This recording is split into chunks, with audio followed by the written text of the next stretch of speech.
bienvenue dans cette courte vidéo, c'est Frédéric Construit, petite vidéo improvisée. Je viens de voir parce que là en scrollant en fait je me suis rendu compte qu'il y a un espèce de boom incroyable de coach, thérapeute, chaman, sorcière, tout ça depuis 2-3 ans.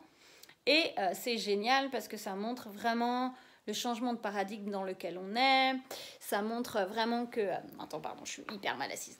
Ça montre vraiment eh bien, qu'il y a un changement des consciences et qu'il y a une ouverture, surtout énergétique, parce que ça va très vite en fait. Je le vois, il y a 20 ans, quand je me suis engagée dans le bouddhisme et dans toutes ces voies spirituelles, ça demandait énormément de pratique avant d'avoir des enseignements poussés, du dzogchen ou des choses comme ça, ou dans l'alchimie, c'était pas facile d'avoir en fait les infos. Donc ça, c'est super parce qu'aujourd'hui, on a vraiment accès à toutes ces informations et ça, c'est top. Par contre, méfie-toi des faux prophètes.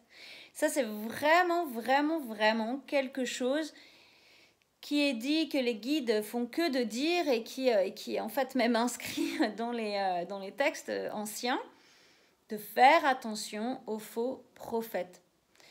Ne t'attarde pas sur les hologrammes. Ne pas s'attarder sur les hologrammes, c'est ne pas croire quelqu'un qui va te parler qu'il a eu une réalisation spirituelle et qu'il est éveillé. Alors que peut-être oui, il a eu un truc, mais il est sur le premier niveau d'éveil et il y en a 24. Mais le gars, il ne sait même pas qu'il y a 24 niveaux d'éveil. Donc ça, qu'est-ce que ça donne? Si toi, tu crois que cette personne est un sage et tout, tu vas te connecter à son ego, en fait, et tu ne vas pas pouvoir vraiment jumper aussi vite que ce que tu aimerais.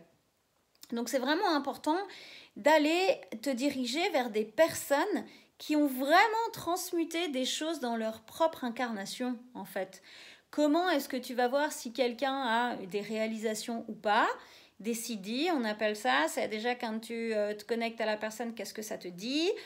Ensuite, c'est qu'est-ce que la personne est capable de canaliser de toi et de lire à l'intérieur de toi. Donc, quand je parle de lire, c'est de te donner des clés précises, en fait, sur qui tu es. Et l'autre truc, c'est regarde sa vie, son parcours, en fait.